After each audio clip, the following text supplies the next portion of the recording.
everyone and welcome back to my channel. And if you're new here, welcome. My name is Soraya, I'm a mother of two.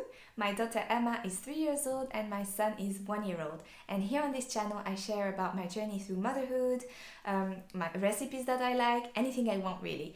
And I've recently started this new video series where I tell you how I taught my toddler to read before she even turned 3 years old. My daughter Emma has turned 3 years old less than a month ago and she can comfortably read 4 to 5 letter words and short sentences on her own without any help. So she's doing really well. So if that's something you're interested in, please do like this video and subscribe and make sure you turn on the notification bell so that you never miss one of my videos. So in previous videos, I have talked about the benefits of teaching your toddler to read at a very young age. And in last week's video, I have talked about how you can get your baby to love books and to love reading, and also activities that you can do with your child while reading to start preparing them to learn to read. So if you haven't already, I will link those videos in the description box below. Please go and have a look because everything that we are going to talk about today builds up on the knowledge from these two first videos. So in today's video, I'm going to talk about phonemic awareness games. And before I do that, I feel like I should start by explaining what phonemic awareness is. So phonemes are the smallest unit of sounds that spoken language is comprised of. So for example, the word cat has 3 phonemes, k, a, t. And the word cash has 4 letters but 3 phonemes, k, a, sh. So phonemic awareness is the ability to hear and manipulate individual units of sound. Phonemic awareness is super important because it's the foundation for word recognition and spelling. So a child who has a high level of phonemic awareness is a child who will be able to easily notice similarities between words. So for example, they'll be able to easily think of simple rhyming words like cat, rat, bat, or they'll easily be able to notice differences between words like hat, hot, hut. A child who has a high level of phonemic awareness is also a child who will perform better at blending activities where they're asked to, hook all the phonemes together to form words.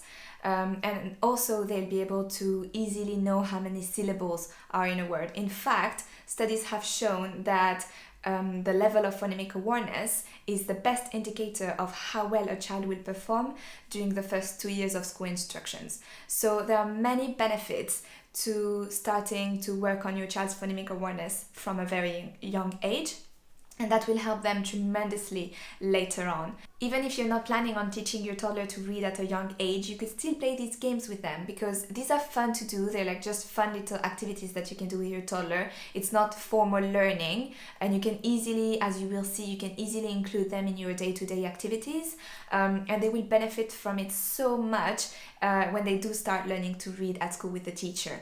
So I'm going to tell you about 4 different phonemic awareness games that you can play with your child. There are many games that you can find out there online, but I find that many of them are designed for slightly older children. And so when I was trying to play them with Emma, who was at the time only 2 years old, she was really struggling to understand the concept of the games. And so these are games that you can play as early as 2 years old, and they're really easy to adapt to your child and to what they already know. So before you start playing any of these games with your toddler, it's important to know that when they're so young, when they're 2 years old, sometimes it can take them a little bit of time to understand what game you're playing and what you're expecting them to do. And so don't get discouraged if they don't get it straight away, especially the last 2 games, which are a little bit more difficult. Which is why, by the way, I really encourage you to start with the first game, and then once your child is really comfortable with it, move on to the second game, and once your child has really mastered that game, then move on to the third game, and then move on to the 4th game, because they're in level of difficulty. But don't get discouraged if at first your child doesn't seem to get it.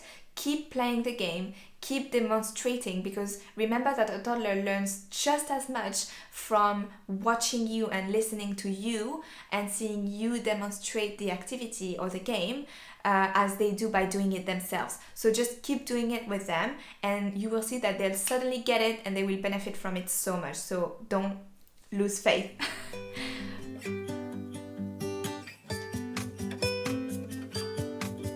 So the first game is a listening game, and that's because before you can start asking your child to hear and identify phonemes in words, you need to first teach them to listen and to hear and to recognize noises in general. So for this game, I would ask Emma to close her eyes or put her hands on her eyes, and then I would make one familiar noise. So that can be a cough, that can be a door closing, that can be scratching, any noise that they're familiar with.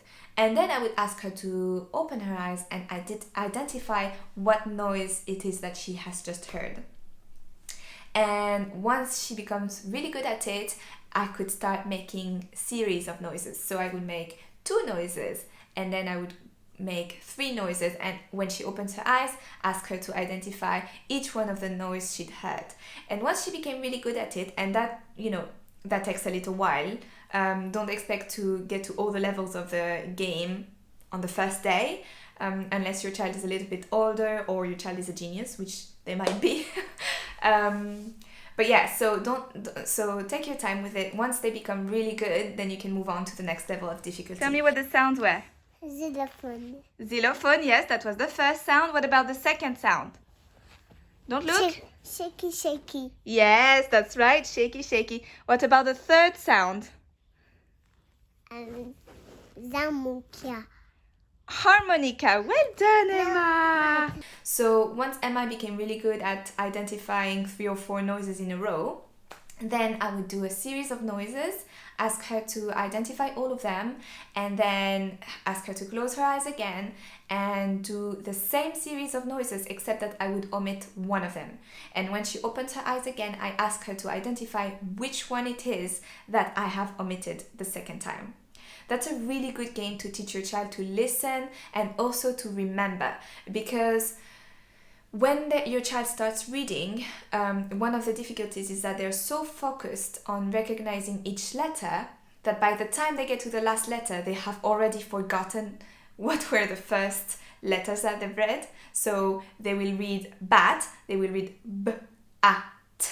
And when they get to t, they forgot what the first 2 letters were already. So it's good to train their memory as well with these noises. So that's a fantastic exercise. And this one you can start doing at a very, very young age with no problem at all.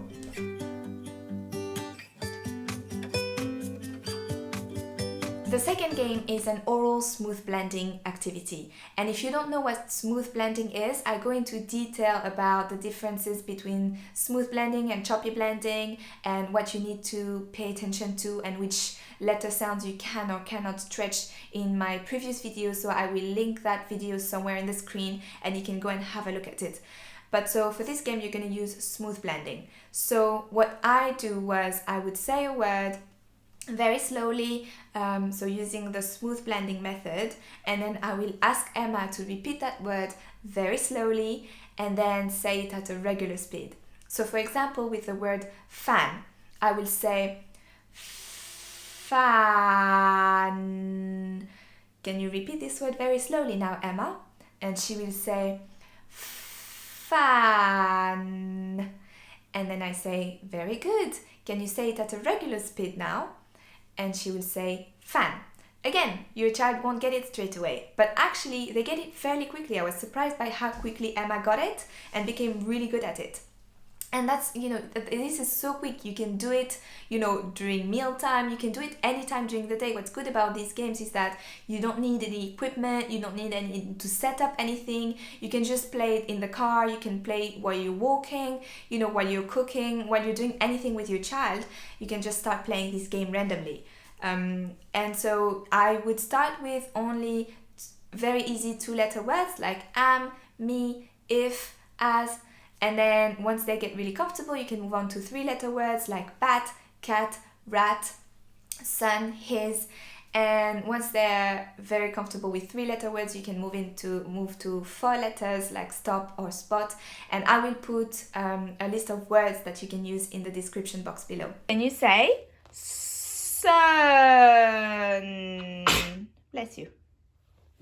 Sun. Can you say it quickly? Sun. Very good. Spot. Spot. Say it quickly. Spot.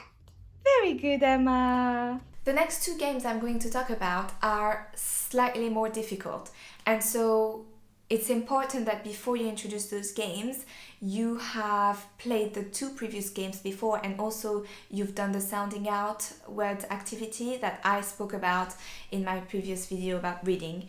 That will really help. The other thing that will really help is if your child already has a good understanding of what beginning or start, middle and end mean. So what I did with Emma is that a couple of weeks before introducing those games, I would start talking about beginning, middle and end all the time, about everything. So when she's doing any sort of activity, I would use the words beginning, middle and end, like, oh look Emma, this is the beginning of your meal, oh now it's the middle of your meal, oh and now it's the end of your meal, you've finished your plate, so that she understands the concept.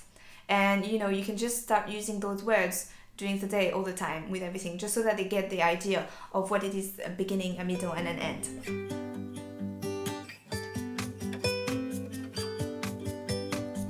The third phonemic awareness game has to do with phoneme isolation. And phoneme isolation is the ability to identify phonemes at the beginning, the middle and the end of words. So for example, you can tell your child, give me an object that starts with the sound and they would give you a map. Or you can tell them, give me a toy that ends with the sound k, and they would give you a truck. So that's phoneme isolation. And usually with a very young child, it's much easier to first focus on the beginning, so the first phoneme. So to play this game, I would start with only asking them about the first phoneme, objects that start with this sound or that sound. And once they become really comfortable, you can move on to the last phoneme. So give me objects that end with that sound. And once they become really comfortable, you can move on to the middle. You will see that it's much easier for your child to hear the first and last phoneme than everything that's in the middle. So that's the last level of difficulty of the game. So to play this game, you can do it in many different ways. You can place toys or objects or picture cards in front of your child and ask them to give you all the objects that start with the sound or all the objects that start with the sound p. So that's the easiest way to play that game. Now, I would actually do it anytime we were doing anything. So for example, Emma and I do a lot of baking together, and when we're baking, I would tell her, next ingredient, I need the ingredients that start with the sound sh, and she would give me the sugar. Next, I need the ingredient that starts with the sound e, and she would give me the eggs. Next, I need the ingredient that starts with the sound b, and she would give me the butter. We also even do that game when she's getting dressed, so I will ask her to give me the piece of clothing that starts with the sound s, and she would give me her socks, L, and she would give me her leggings, T, and she would give me her top. So you can really just play that game anytime while you're doing any other sort of activity, and whatever you're doing, it will make it that much more fun for your child, and they won't realize that you're actually trying to teach them something. So it's actually a really fun game, and you can really play it so easily, whatever you're doing during the day. Can you give me all the objects here? Can you give me all the objects that start with the sound b? Bus. Yes, good. Bus. Can you give me the bus? I don't know. What's that? Horse. Does horse starts with b? No. No. So which toys start with the sound b? Bus. Very good. What else? Is there another one? Bag. Which one? Bag. Bag. Very good. There's a bag here. And again, as I said before, bear in mind that, with very young children, progress can sometimes be a little bit slow, and sometimes it takes them a little while to understand what you're expecting from them and what you want them to do. So keep demonstrating as much as you can.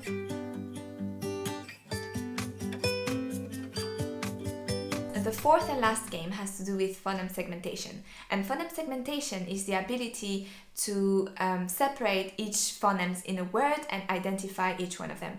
So for example, in the word bat, there are 3 phonemes, b, a, t. So for this game, you're going to ask your child to say a word very slowly, stretch it out, again using the smooth blending method, Of course, don't tell them smooth blending, they won't understand what you're talking about, but just ask them to stretch it out like a rubber band. Say it very, very slowly and perform an action each time they say a new phoneme. So the action could be clapping their hands, it could be jumping. I find that it works much better if the action is fairly simple and doesn't require thinking or really good coordination, because then they lose focus because they start focusing on the action more on the word than on the word. So for example, wriggling their hips is a little bit too complex because at this age they still need to make an effort to keep their balance, so then they start focusing on that more than on the word. So I would keep it simple. With Emma, we used to clap in our hands or jump. This was always getting her so excited and she would really enjoy it. So an example, if we're doing the word nap, I would ask Emma to stretch out the word like a rubber band and say it very, very slowly. So she will say nap. And then I will ask her, say it again, but this time, every time you say a new sound, you clap your hands. So she would say, nap. So she would clap her hands. So again, this game is the most difficult out of the three of them, and it takes a little while before your child actually gets it. But keep doing it randomly during the day, and your child will eventually get it and get it right. And they actually get so excited about doing it because of the action, like they get excited about jumping. So they will get it at some point, but just hang in there, keep doing it with your child. Anyway, that's it for today's video. Thank you so much for watching. If you like this content, please give it a thumbs up. Don't forget to subscribe and turn on the notification bell so that you don't miss any of my videos, and I will see you next week. Bye!